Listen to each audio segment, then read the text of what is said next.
दोस्तों, हम देख रहे हैं SBN ई लर्निंग क्लासेस।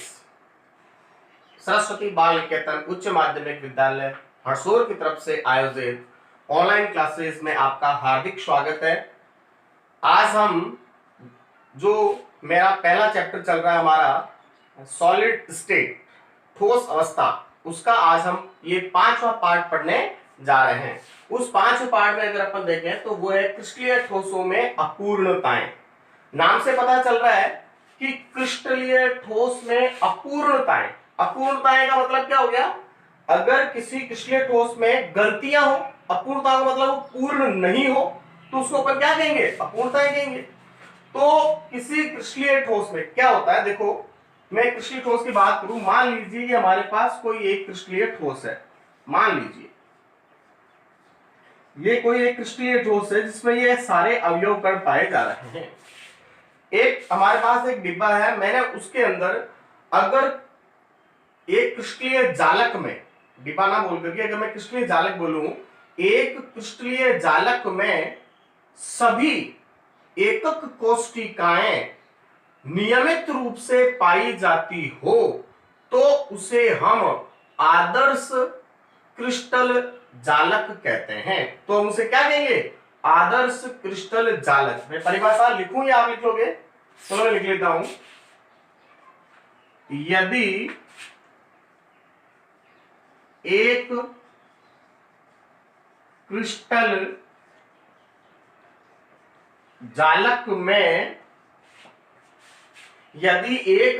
जालक में एकक कोशिकाएं नियमित रूप से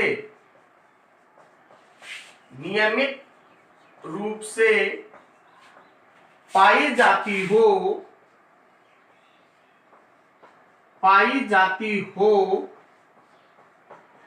तो उस जालक को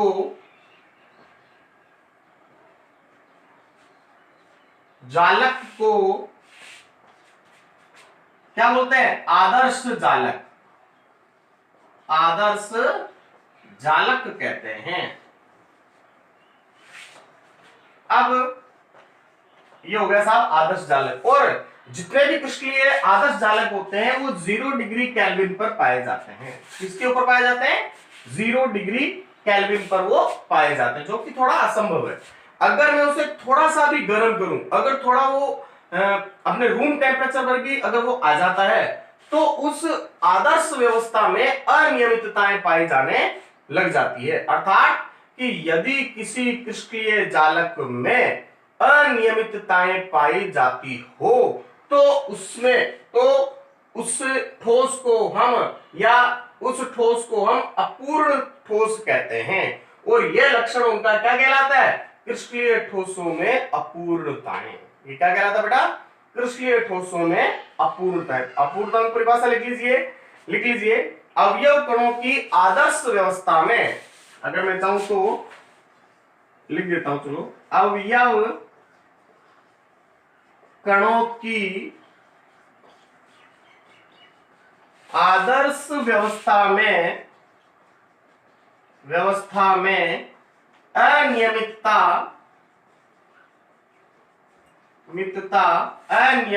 का पाया जाना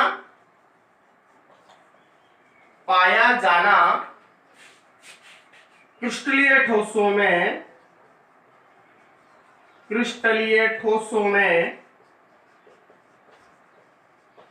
अपूर्णताएं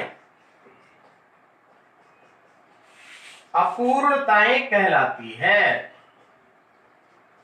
क्रिस्टलीय ठोसों में अपूर्णताएं कहलाती है। थोड़ी सी भी अगर उसके अंदर कोई अनियमितता पाई जा रही है तो वो क्या कहलाती है? अपूर्णताएं कहलाती है। और ये कितने प्रकार की होती है? क्रिस्टलीय ठोसों में अपूर्णताओं के प्रकार।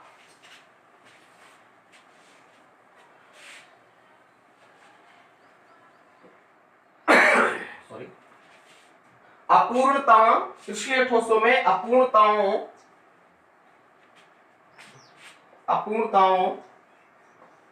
के प्रकार। तो मुख्यतः ये 3 प्रकार की होती है, जिसमें पहली आती है स्टाइकियोमितीय अपूर्णताएं। स्टाइकियोमितीय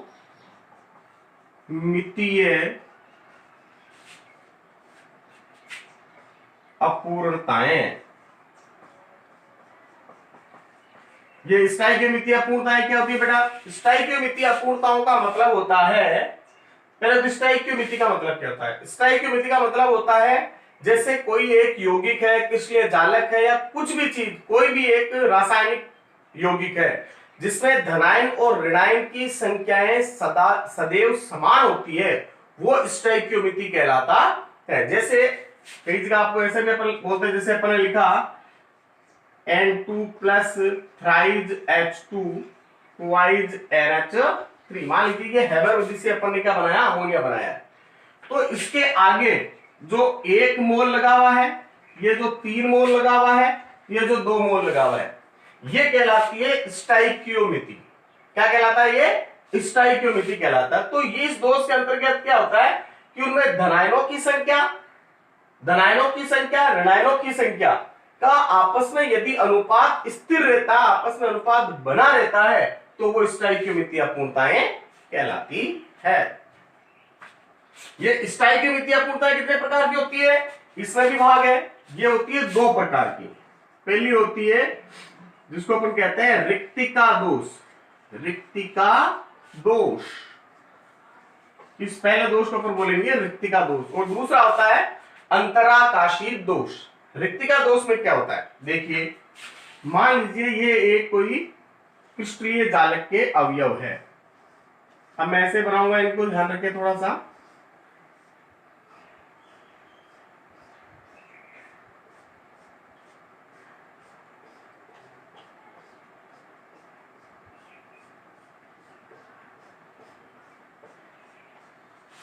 ये मान लीजिए कोई रिक्तिका दोष में कोई क्रिस्टलीय जालक है, तो इसके अंदर अगर अपन बात करें धनायन ऋणायन, धनायन ऋणायन, ऋणायन धनायन, ऋणायन धनायन, धनायन ऋणायन, धनायन ऋणायन, इस प्रकार से इसके अंदर आयन व्यवस्थित है।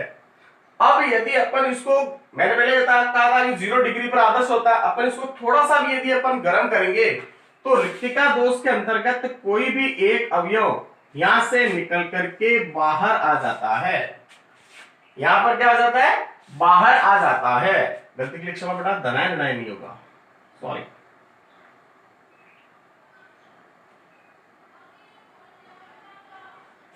कोई भी एक अवयव यहां से बाहर निकल जाता है। ये हमेशा जो रिक्तिका दोष होता है वो होता है अनआयनित यौगिकों में। तो कोई भी एक यहां से, कोई भी एक यदि बाहर निकल गया, कोई भी एक अवयव यदि यहां से बाहर निकल गया, तो वो दोष कहलाएगा रिक्तिका। क्योंकि जब ये बाहर निकल गया तो यहां पर क्या बन जाएगी? एक खाली स्थान आ जाएगा, एक रिक्तिका बन जाएगा, एक छिद्र बन जाएगा। इसको अपन कहते हैं रिक्तिका। रिक्तिका, इस कारण से इसका नाम ही क्या हो गया? रिक्तिका दोष हो गया। अब इसके अंदर क्या हो जाएगा? एक अवयव यदि बाहर निकल गया, एक क्रिस्टलीय जालक है, एक बॉक्स है, मान लीजिए उसको फुल भरा हुआ अवयव कणों से, तो अगर मैं उसमें से एक अवयव कण को बाहर निकाल दूं तो उसके घूमने के लिए बाकी को वो ढीला हो गया, नहीं हो गया? तो इसका मतलब उसका घनत्व थोड़ा कम हो गया पहले की अपेक्षा। घनत्व क्या हो गया? कम। और जो अंदर अपन ने जो अवयव कण भर के थे उनको अगर मैं हिलाता हूं तो वो हिलने लग गए। पहले पैक्ड थे क्योंकि सभी अवयव कण फुल भरे हुए थे, पैक्ड थे तो नहीं हिल रहे थे। जैसे ही एक अपन ने कण बाहर निकाला तो वो हिले लगे। इसका मतलब उनकी चालकता के मान में वृद्धि हो गई। तो यहां से घनत्व कम हो जाएगा और चालकता के मान में वृद्धि हो जाएगी। दूसरा आता है इसके अंतर्गत, अगर अपन देखें बी भाग आता है इसका रिक्तिका के पास में अंतराकाशी दोष।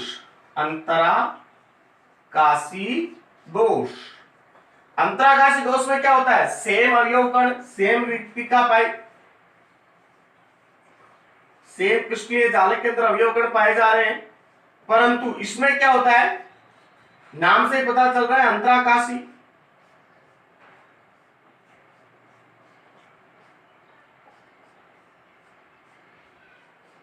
नाम से पता चल रहा है अंतराकाशी।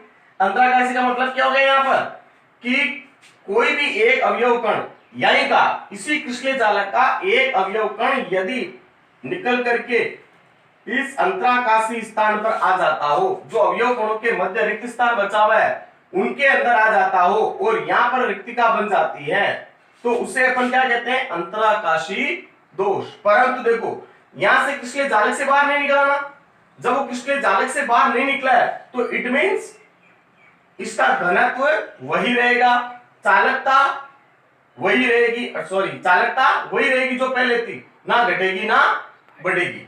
तो ये दोष क्या कहलाते हैं, रिक्तिका दोष और अंतराकाशी दोष। अब उसके बाद में अपन देखते हैं, अब देखते हैं बेटा अपन अंतराकाशी रिक्तिका और अंतराकाशी दोष के बाद में अब अपना नेक्स्ट दोष आता है आयनित यौगिकों में। वो था अनायनित यौगिकों में, अब देखते हैं आयनित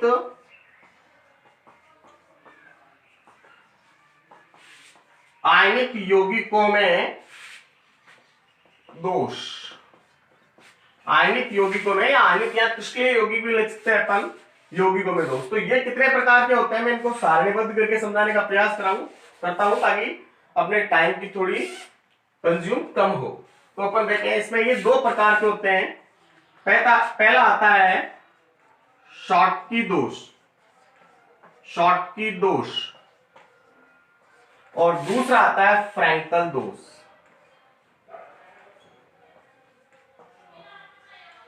फ्रैंकल दोष, फ्रैंकल दोष और शॉटकी दोष। देखो नाम से पता चल रहा है शॉटकी यानी शॉर्ट होना, अर्थात कहीं ना कहीं इसमें अवयव कणों की संख्या में कमी आएगी, तो ये कहलाएगा शॉटकी दोष। शॉटकी दोष में क्या होता है, ये अवयव कण है मान लीजिए,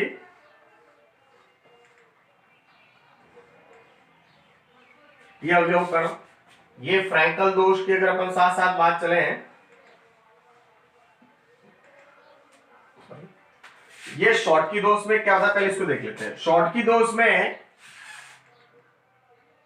कोई भी दो अवयव धनायन या ऋणायन, अपने लिखा है कि ये आयनिक दोषों में होता है, तो अगर आयनिक में होता है तो धनायन और ऋणायन रहेंगे इसके अंदर, तो इसमें क्या होगा, ये धनायन ऋणायन धनायन ऋणायन धनायन धनायन ऋणायन धनायन धनायन ऋणायन, इसमें कोई भी ये एक धनायन और ये एक ऋणायन मान लीजिए, ये दोनों बाहर निकल जाते हैं और वहां पर क्या बन जाती है, रिक्तिका बन जाती है, वहां पर शॉर्ट आ जाता है, रिक्तिका बन जाती है, तो ये दोष कहलाता है शॉटकी दोष। क्या कहलाएगा, शॉटकी दोष। और फ्रैंकल दोष में क्या होता है, इसके अंदर सेम वही धनायन ऋणायन है,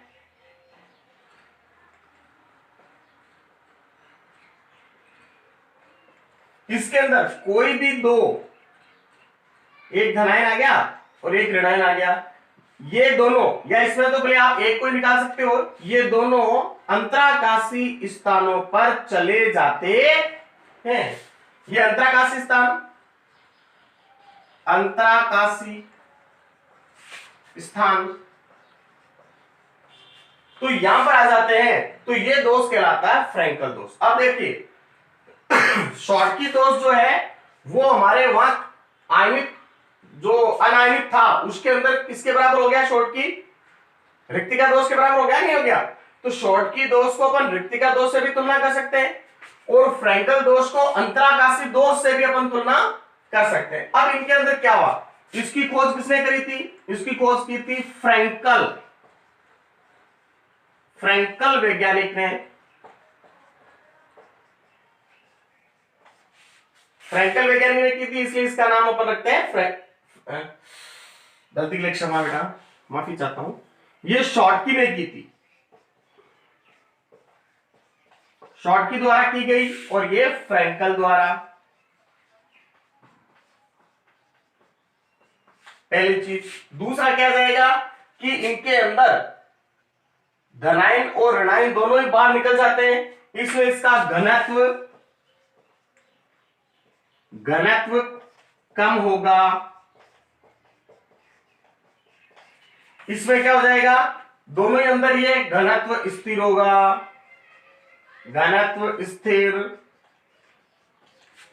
इसके अंदर क्या हो जाएगा, दोनों बाहर निकल गए, रिक्तिकाएं बढ़ गई। इसलिए घूमने के लिए, जैसे अगर एक कमरे के अंदर 10 आदमी ठस करके खड़े रह सकते हैं केवल, अगर वो 10 खड़े हैं तो बिल्कुल खड़े रहेंगे, पर अगर उनमें से 2 आदमी बाहर निकल गए तो घूमने के लिए स्थान मिल गई नहीं मिल गई, मैं उनकी जगह आ गया, वो मेरी जगह, ऐसे आराम से घूम सकते हैं।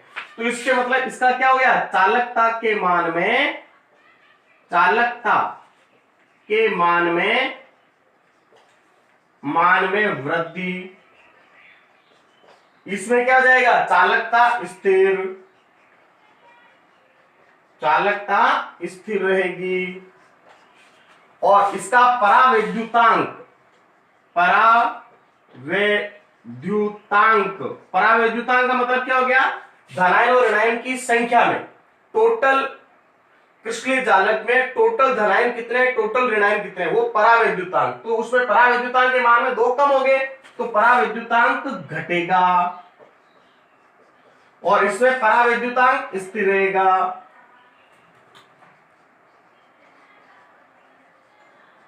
परावैद्युतांक स्थिर रहेगा, ये हो गया।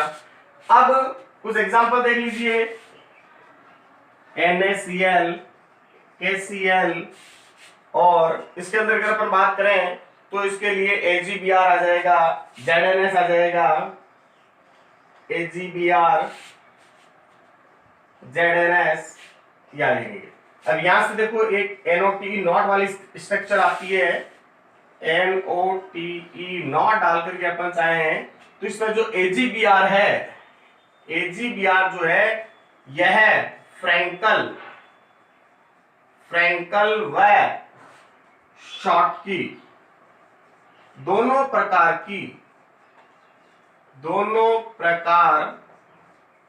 की अशुद्धियां, दोनों प्रकार की अपूर्णताएं दर्शाता है। तो यहां से एक सवाल बनता है, ये बहुत अच्छा सवाल है, बहुत ही शानदार सवाल, आप चाहे तो स्क्रीनशॉट ले लीजिए।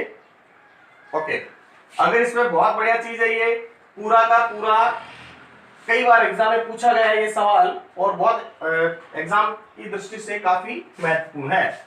अब अपन नेक्स्ट देखते हैं अशुद्धि दोष। अशुद्धि दोष क्या होता है,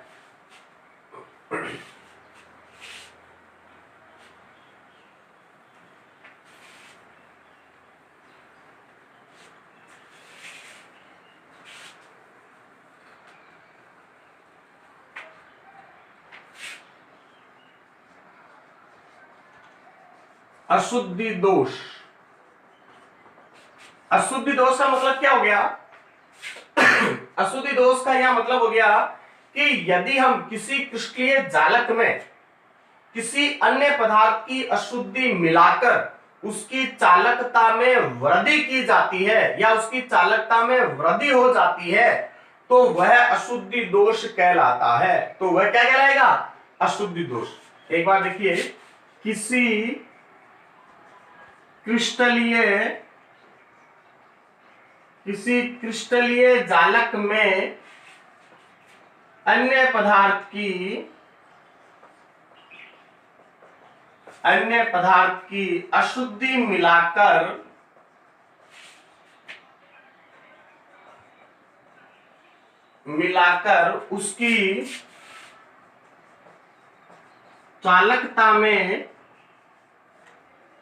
उसकी चालकता में वृद्धि करना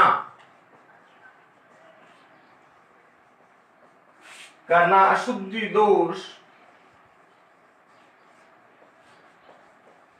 दोष कहलाता है। अब देखिए बेटा, यहां से अशुद्धि दोष का मतलब क्या, किसी भी क्रिस्टलीय जालक में कोई पदार्थ की अन्य पदार्थ की अशुद्धि मिलाकर उसकी चालकता में वृद्धि करना अशुद्धि दोष कहलाता है। जैसे आपने डोपिंग का नाम सुना होगा, डोपिंग। कई व्यक्ति आपने देखा होगा कि जितने ये धावक होते हैं, तेज दौड़ने वाले होते हैं, भार तोलक होते हैं, अपने एक किसी पर ब्लेम भी लगाता, तो वो कोई ड्रग्स या किसी प्रकार का नशा करते हैं और नशा करने से उनमें अद्भुत एक शक्ति आ जाती है, एक पावर आ जाता है, जिसके कारण वो बहुत ज्यादा वेट उठा सकते हैं, उनका सांस नहीं फूलता है, वो तेज दौड़ते समय भी वो उनकी जो लंग्स है वो अच्छे से काम करते हैं। तो वो अपने अंदर एक अशुद्धि ले ली, जैसे एक शराबी होता है, एक व्यक्ति शराबी है, बड़ा गुमसुम रहता है, परंतु जैसे एक वो शराब पिएगा तो इंग्लिश शुरू कर देगा। तो अर्थात कि जब तक वो शुद्ध था कोई प्रॉब्लम नहीं थी, बिल्कुल शांत था, परंतु जैसे ही उसने ड्रिंक किया तो उसके साथ ही उसकी इंग्लिश स्टार्ट हो गई, अर्थात उसकी चालकता के मान में, उसकी चालकता में वृद्धि हो गई। तो ठीक उसी प्रकार से अशुद्धि दोष भी क्या करता है कि किसी भी क्रिस्टलीय जालक में अगर किसी अन्य पदार्थ को मिला दिया जाए तो तुरंत उसकी चालकता के मान में वृद्धि हो जाती है, जिसे अपन कहते हैं अशुद्धि दोष। इसका एक बहुत अच्छा एग्जांपल है जो इस बार एग्जाम में आया था, बोर्ड एग्जाम में 2020 वाले एग्जाम में आया था। उसमें क्या आया था कि अशुद्धि दोष को उदाहरण की सहायता से समझाइए। तो उसमें क्या था, एक मान लीजिए क्रिस्टलीय जालक है हमारे पास,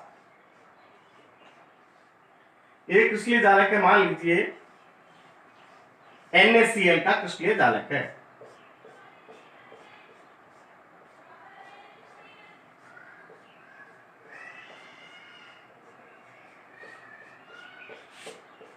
ये क्रिस्टलीय जालक है NaCl का। तो यहां पर मान लीजिए NaCl, NaCl, Cl, NaCl, NaCl, NaCl। अब अगर मैं इस NaCl के अंदर, ये NaCl है, अगर इसके अंदर मैंने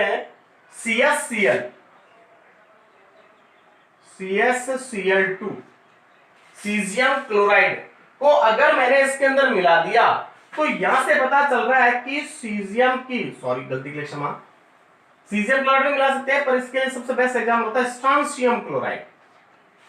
अगर मैंने स्ट्रांशियम क्लोराइड मिला दिया तो स्ट्रांशियम की Sr की संयोजकता +2, क्लोरीन की -1, यहां से तो स्ट्रांशियम +2 संयोजकता प्रदर्शित करता है। अगर मैंने अशुद्धि मिलाई तो सोडियम के स्थान पर कौन आ गया, स्ट्रांशियम आ गया, ये लो स्ट्रांशियम +2। तो स्ट्रांशियम क्या कहता है कि भाई सोडियम आप बाहर चले जाइए, सोडियम बाहर आ गया, और ये कहता है कि मैं 2 क्लोरीन को सेटिस्फेक्शन कर दूंगा, 2 क्लोरीन को संतुष्ट कर दूंगा। तो 2 क्लोरीन बाहर आ गई, नहीं आ गई, 2 की जगह पहले 2 क्लोरीन आ रही थी, तो अब 2 को से संतुष्ट कर दिया यहां पर। तो वहां पहले कितनी क्लोरीन, एक NaCl कितने को कर रहा था, एक को ही, तो यहां एक Cl तो मैं बढ़ा लेता हूं, परंतु दूसरा स्थान तो क्लोरीन का खाली हो गया कि नहीं हो गया, समझ में आ रहा है। इधर देखिए, यहां सोडियम था, यहां Cl, यहां Cl, तो ये Na इस Cl के साथ संयुक्त था, ये Na इस Cl के साथ, ये Na इस Cl, ये Na ऐसे चल रहा था, परंतु स्ट्रांशियम आने पर ये 2 क्लोरीन को संतुष्ट करने लग गया।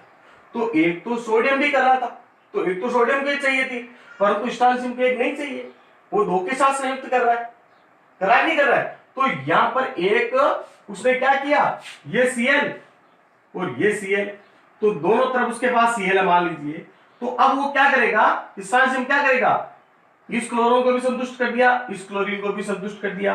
तो वो क्या कह रहा है सोडियम को, बोला साहब आपकी जरूरत नहीं है भाई, एक सोडियम की जरूरत ही नहीं है ना, अब 2 सोडियम का काम अकेला कर रहा है, तो सोडियम यहां से क्या आ गया, बाहर निकाल दिया सोडियम को, बोला आपकी मुझे जरूरत नहीं है, मैं 2 को सेटिस्फेक्शन कर दूंगा, 2 को संतुष्ट कर दूंगा। तो ये एक रिक्त बढ़ गया कि बन गया, तो ये यहां पर आ जाएगा, फिर ये रिक्त हो गया, ये यहां पर, तो इसकी चालकता के मान में क्या हो गई, वृद्धि हो गई। तो स्ट्रांशियम क्लोराइड, जब NaCl में स्ट्रांशियम क्लोराइड की अशुद्धि मिलाते हैं तो स्ट्रांशियम 2 क्लोरीन को संतुष्ट कर देता है, जिससे एक सोडियम का अणु क्रिस्टलीय जालक से बाहर निकल जाता है, जिससे वहां रिक्त स्थान बन जाता है, और रिक्त स्थान बनने के कारण इसकी चालकता के मान में वृद्धि हो जाती है। तो यह दोष कहलाता है अशुद्धि दोष कहलाता है। अब अपन ओके दोस्तों, अब अपन नेक्स्ट चलते हैं नॉन स्टाइकियोमितीय दोष। नाम से पता चल रहा है नॉन स्टाइकियोमितीय दोष, अर्थात ऐसे यौगिक, ऐसे क्रिस्टलीय जालक जिनमें धनायन व ऋणायन का अनुपात स्थिर नहीं रहता है। अर्थात ऐसे यौगिक जो स्थिर अनुपात के नियम का पालन नहीं करते हो, जिनमें धनायन की कमी हो सकती है, ऋणायन की कमी हो सकती है, धनायन बढ़ सकता है या ऋणायन बढ़ सकता है, तो उसमें दोनों का अनुपात स्थिर नहीं है। अर्थात कहने का मतलब ये हो गया कि जैसे अगर किसी क्रिस्टलीय जालक में 8 धनायन और 8 ऋणायन होने चाहिए, जालक उदासीन होना चाहिए, परंतु किसी कारणवश उसमें या तो धनायन की अधिकता हो जाएगी या ऋणायन की अधिकता हो जाएगी, तो ऐसे दोष को कहते हैं अपन नॉन स्टोइकियोमितीय दोष कहते हैं। तो इसकी परिभाषा क्या हो जाएगी? ऐसे क्रिस्टलीय जालक जिनमें स्थिर अनुपात के नियम का पालन नहीं होता हो, अर्थात जिनमें धनायन व ऋणायन की अधिकता या कमी होती हो, उन्हें हम नॉन स्टोइकियोमितीय दोष कहते हैं। तथा ऐसे यौगिकों को बार्थोलाइड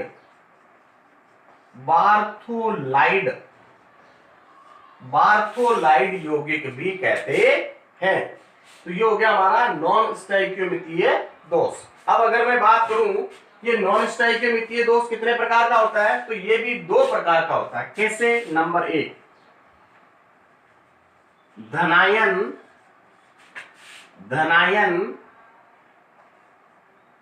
की अधिकता वाला दोष, धनायन की अधिकता दोष, और दूसरा धनायन की कमी दोष, धनायन की कमी युक्त दोष, धनायन की कमी युक्त दोष। 2 प्रकार के दोष हो गए यहां पर, धनायन की अधिकता दोष, धनायन की कमी युक्त दोष। पहला अपन देखते हैं धनायन की अधिकता दोष। धनायन की अधिकता दोष का मतलब परिभाषा क्या हो जाएगी? ऐसे क्रिस्टलीय जालक जिनमें धनायन की वृद्धि होती हो, उन्हें धनायन की अधिकता दोष कहते हैं। अब धनायन की अधिकता दोष कैसे हो जाएगी? 2 तरीके से होगी ये भी। कैसे? पहला, या तो उसके अंदर ऋणायन की कमी हो जाए तो अपने आप धनायन बढ़ गया, या धनायन अंतराकाशी स्थानों पर आ जाए। जैसे ये कोई क्रिस्टलीय जालक है हमारे पास,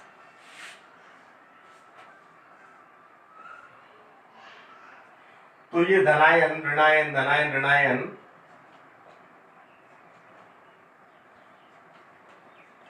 तो 2 तरीका है इसका। धनायन की अधिकता क्या होनी चाहिए? 2 तरीके क्या हो जाएंगे?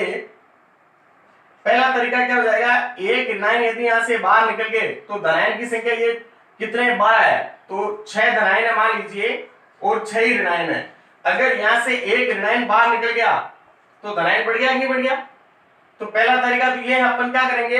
धनायन की अधिकता वाला दोष। अर्थात यदि किसी क्रिस्टलीय जालक में से कोई एक ऋणायन बाहर निकल जाता हो, किसी क्रिस्टलीय जालक में से एक ऋणायन बाहर निकल जाता हो, तो उसे धनायन की अधिकता युक्त दोष कहते हैं। जैसे अगर मान लीजिए NaCl है, NaCl को गर्म करते हैं अपन, इसको अपन ने क्या किया?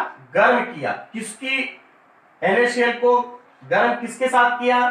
सोडियम की वाष्प के साथ। सोडियम की वाष्प के साथ यदि अपन गर्म करते हैं तो मान लीजिए पीले रंग का हो जाता है, पीले रंग की वाष्प निकलती है। तो ये पीले रंग की वाष्प निकलने का कारण क्या हो गया? सोडियम की अधिकता हो गई नहीं हो गई? सोडियम यहां पर मिल रहा है कि नहीं मिल रहा है? तो ये क्या हो गई? NaCl, जो यहां पर क्या था, सोडियम की वाष्प के साथ गर्म करते हैं तो Cl बाहर निकल जाएगा, सोडियम की अधिकता होगी। तो कारण क्या रहा?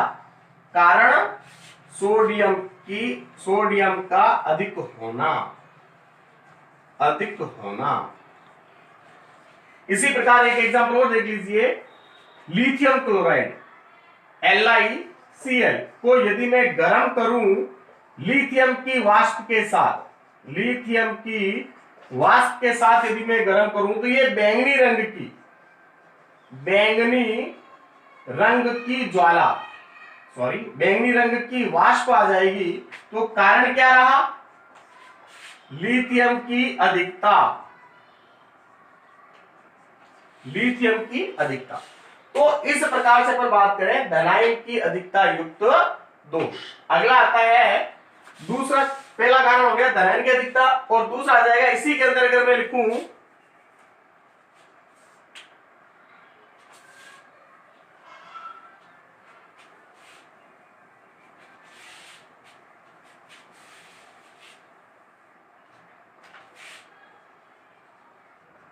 पहला अपन चल रहे थे धनायन की अधिकता दोष। तो पहला कारण क्या आ गया था यहाँ पर? ऋणायन का बाहर निकलना, ऋणायन की कमी होना। और दूसरा क्या आ जाएगा? बी, धनायन का अंतराकाशी स्थानों पर जाना,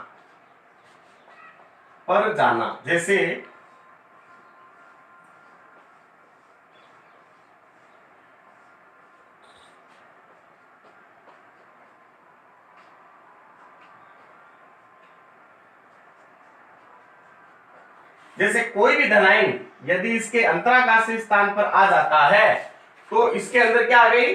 धनायन का अंतराकाशी स्थान पर आने से इसके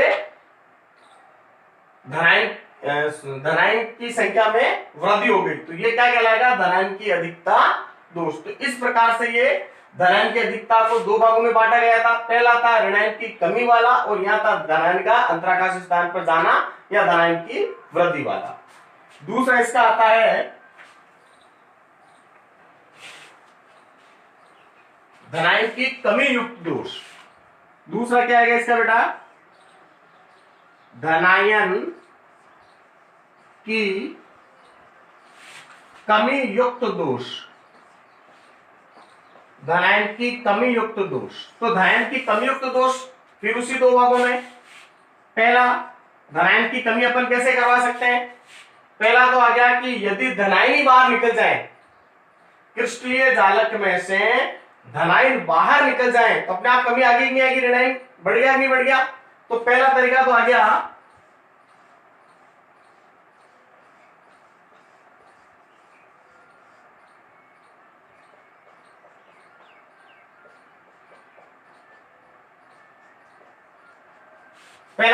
कि अगर यहां से धनायन बाहर निकल गया तो ऋणायन की संख्या अपने आप बढ़ गई। 6 धनायन थे, 6 ऋणायन, अगर एक धनायन बाहर निकल गया, एक धनायन यदि यहां से बाहर निकल गया तो कितने बच गए? 5 धनायन बच गए और 6 ऋणायन बच गए, तो ऋणायन की संख्या में अपने आप वृद्धि हो गई। पहला तरीका। दूसरा तरीका क्या जाएगा यहां पर कि ये तो आ गया धनायन की कमी, और दूसरा आ जाएगा ऋणायन का अंतराकाशी स्थान पर जाना, अंतराकाशी स्थान पर जाना।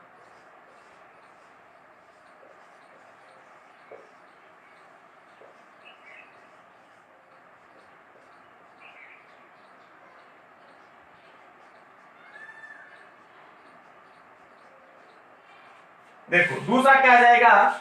ऋणायन का कोई भी एक ऋणायन अगर इसके अंतराकाशी स्थान पर चला जाता है तो ये क्या गया? ऋणायन की अधिकता युक्त दोष। परंतु ऋणायन का आकार क्या होगा बेटा? ऋणायन का आकार हमेशा धनायन से बड़ा होता है। आकार बड़ा होने के कारण यह एक काल्पनिक दोष है, एक काल्पनिक दोष है, कल्पना मात्र दोष है, वास्तव में ये दोष नहीं होता है। तो इस प्रकार से आज हमने देखा स्टोइकोमेट्रिय दोष और नॉन स्टोइकोमेट्रिय दोष। कल देखेंगे अपन इसका नेक्स्ट टॉपिक देखेंगे अपन चालकता से संबंधित, या क्रिस्टलीय जालक यौगिकों में चालकता चालकता कैसे होती है? चालक को चालक अचालक में क्यों बांटा गया है? अर्धचालक में इसको क्यों बांटा गया है? अर्धचालक कितने प्रकार के होते हैं? और फिर लास्ट रहेगा इसका चुंबकीय गुण। 2 भाग और बन सकते हैं। ओके बेटा, थैंक यू, धन्यवाद। मेरे चैनल को सब्सक्राइब कीजिए, लाइक कीजिए, और कोई कमी हो तो कमेंट्स करके मुझे बताएं ताकि आप इसे और अच्छे से सुधार कर सकें। धन्यवाद, थैंक यू।